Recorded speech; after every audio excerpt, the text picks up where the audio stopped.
प्रणाम। मैं योगाचार्य ऋषिकेश। जीवन में हमारे शरीर का जो सबसे महत्वपूर्ण भाग होता है, यानी जो हमारा हार्ट होता है, और उसके साथ में ही हमारे शरीर के सभी अंग किसके आधार के रूप में काम करते हैं, तो हमारा प्रश्न का हमेशा उत्तर होता है कि हमारा रक्त का संचार जितने अच्छे तरीके से होगा, हमारा शरीर उतने ही अच्छे तरीके से काम करता है।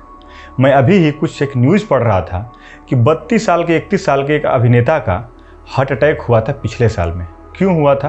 क्योंकि उनके शरीर में फैटी लिवर बढ़ गया था, और जैसे ही फैटी लिवर बढ़ता है, धीरे धीरे हमारा जो ब्लड होता है वो गाढ़ा होने लगता है।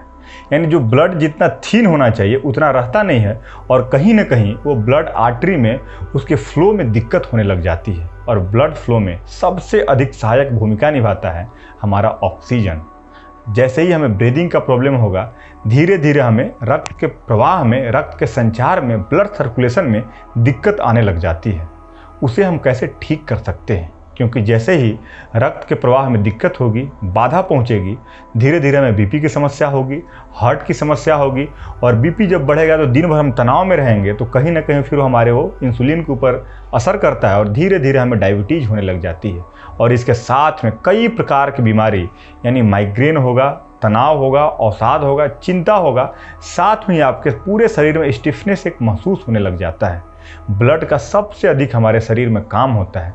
अगर ब्लड सही तरीके से पूरे शरीर में नहीं जाएगा, हमारे सिर वाले भाग में अच्छे तरीके से नहीं जाएगा, तो हमारा सिर अच्छा काम नहीं करेगा, मस्तिष्क अच्छे से काम नहीं करता है। इसीलिए आयुर्वेद में बोला गया था कि हमारा जो पैर होना चाहिए वो हमेशा क्या होना चाहिए? थोड़ा गर्म होना चाहिए, और जो सिर होना चाहिए वो हमेशा ठंडा होना चाहिए। क्योंकि जैसे ही अगर ये नहीं होगा, यानी ब्लड सर्कुलेशन अच्छे तरीके से नहीं होता है। आज हम वही जानेंगे कि कैसे एक साधारण से अभ्यास के माध्यम से हम अपने शरीर में रक्त का प्रवाह अच्छे तरीके से कर सकते हैं, और उसके लिए सबसे आवश्यक तत्व हम ऑक्सीजन की पूर्ति अपने शरीर में कैसे करेंगे। इसलिए तो प्राणायाम का सबसे अधिक महत्व बताया गया योग शास्त्र में, कि किस प्रकार से हम अपने प्राणायाम करके और प्राण को एक डायमेंशन में, यानी एक आयाम में ले जाते हैं, विस्तार करते हैं। और उसे करने के लिए बोला गया कि श्वास प्रश्वास योर गति विच्छेद, जो श्वास और प्रश्वास की गति है उसमें जब हम विच्छेद करेंगे तो धीरे धीरे जो हमारा प्राण है वो सबल होता है, हम उसके ऊपर नियंत्रण करते हैं, और जैसे ही नियंत्रण करेंगे धीरे धीरे उसको हम एक आयाम पर लेकर के, ऊंचाई पर लेकर के जा सकते हैं।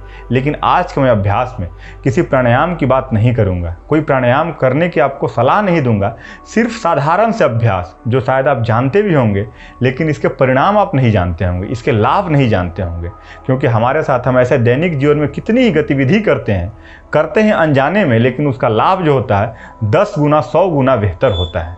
आज ऐसे ही अभ्यास को जानेंगे, घर्षण क्रिया को। घर्षण क्रिया करके कैसे हम अपने शरीर में रक्त परिसंचरण को ढंग से कर सकते हैं। रक्त परिसंचरण को ठीक करने के लिए जो हमारा हाथ है, ये सब लोग जानते होंगे, साइंस में पढ़ते होंगे कि हमारे नर्व्स के एंडिंग्स यहीं पे आकर के ख़त्म होते हैं। इसे अगर हम अच्छे तरीके से स्टिमुलेट करेंगे तो हमारा रक्त का जो प्रवाह है वो अच्छा होगा। करना आपको क्या है, ऐसे ऐसे सिर्फ आपको घर्षण क्रिया करनी है 10 से 20 सेकेंड तक एक बार में। ऐसे ऐसे करेंगे, जैसे ही हम धीरे धीरे करते हैं तुरंत हमें गर्माहट महसूस होने लग जाता है। हम अनुभव करते हैं कि जो हमारा ये हाथ है धीरे धीरे गर्म होता है, और जैसे ही हम छोड़ते हैं पुनः ये धीरे धीरे जो अपने स्थिति में होता है उसी टेम्परेचर में आ जाता है। थोड़ा देर रुकेंगे, फिर आप इसे ऐसे करेंगे, घर्षण करेंगे। इसे आपको 5 बार करना है। 5 बार जैसे ही कर लेंगे, फिर अपने हाथ को ऐसे पलटेंगे, हथेली को, और फिर आपको इस प्रकार से करना है। इसे भी हम 10-10 सेकेंड का 5 राउंड में कर सकते हैं। और जब ये कर लेंगे तो हमारे जितने भी उंगली हैं उसको ऐसे दबाते हुए थोड़ा ऐसे ऐसे नीचे की तरफ जाएंगे, ऐसे दबाते हुए, फिर इसे पकड़ेंगे, ऐसे दबाते हुए नीचे की तरफ जाएंगे, फिर इसको ऐसे खींचेंगे, फिर हम दूसरी उंगली के साथ भी ऐसे ही करेंगे, हल्का हल्का प्रेस करेंगे, और फिर इसे इस प्रकार से खींचना है। दोनों हथेली के 10 उंगलियों में करेंगे। और यही क्रिया को आप अपने पैर से भी कर सकते हैं। पैर में भी ऐसे घर्षण कर सकते हैं, और फिर पैर के भी जो उंगली है उसको ऐसे खींच सकते हैं।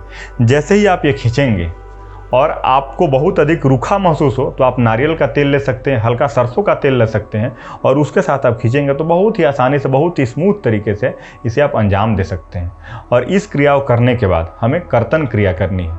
बार बार जब आप स्कूल में पढ़ते होंगे तो आपको बताया जाता होगा कि आप जो ताली बजाते रहिए, कोई भी कार्यक्रम होता है, कोई आदमी अच्छा बोलता है तो हम ताली बजाकर तुरंत उसका उत्साह बढ़ाते हैं। उससे होता क्या है कि जो भी श्रोतागण है, अगर वो कहीं कहीं धीरे धीरे शिथिल पड़ते जा रहे हैं, यानी उनका पैरासिम्पैथेटिक एक्टिव हो रहा है, तो हम ताली के माध्यम से यहाँ जैसे ही हम ताली बजाएंगे, हमारा जो रक्त का प्रवाह है वो बहुत अच्छे तरीके से होता है, फिर व्यक्ति जग जाता है।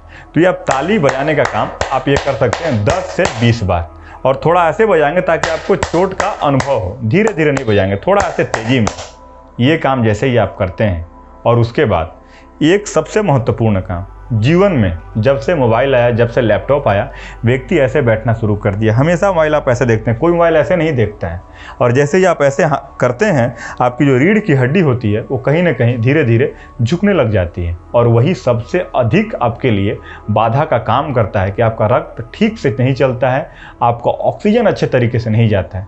आप जितने बड़े बड़े एथलीट को देखते होंगे, जितने बड़े बड़े वैज्ञानिक को देखते होंगे, उन्हें आप गौर से देखिए, वो कहीं ना कहीं अपनी रीढ़ की हड्डी को हमेशा सीधा रखते हैं। हमारा पूरा का पूरा शरीर का जो भार है वो स्पाइन पे ही टिका हुआ है।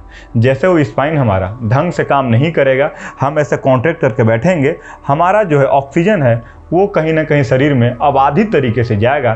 तो उसे हम कैसे बाधित नहीं करें, उसके लिए ज़रूरी है कि आप जो रीढ़ की हड्डी है उसको हमेशा सीधा रखें, अधिक से अधिक सीधा रखने का कोशिश करें। मोबाइल भी चलाएं तो कोशिश करें कि आप यहाँ पर रख करके चलाएं, किताब पढ़ें तो भी आप कोशिश करें कि यहाँ पर रख के चलाएं। बहुत ऐसे झुक करके रहने का, बैठने का, चलने का प्रयास न करें। और ये काम आप करेंगे तो आप गारंटी मानिए कि आपका जो शरीर में किसी भी प्रकार की जो दिक्कत आ रही थी, सजगता के साथ धीरे धीरे इस अभ्यास को करने मात्र से आप बहुत अधिक लाभ प्राप्त करेंगे, और आपके जीवन में खुशहाल का भाव आएगा। जो भी काम करने जाएंगे आप उसमें सफलता पाएंगे। तो इस अभ्यास को हर व्यक्ति के साथ आप शेयर कीजिए, क्योंकि यह अभ्यास इस प्रकार का है कि सोया हुआ व्यक्ति भी ये कर सकता है, और बैठा हुआ व्यक्ति भी कर सकता है, लंगड़ा भी कर सकता है, कोई भी कर सकता है। जिसके साथ बहुत अधिक दिक्कत है वो भी कर सकता है। हार्ट की जिनको समस्या है, बीपी की समस्या है, डायबिटीज़ की समस्या है, माइग्रेन होता है, उनके साथ ही अधिक से अधिक वीडियो को आप शेयर कीजिए।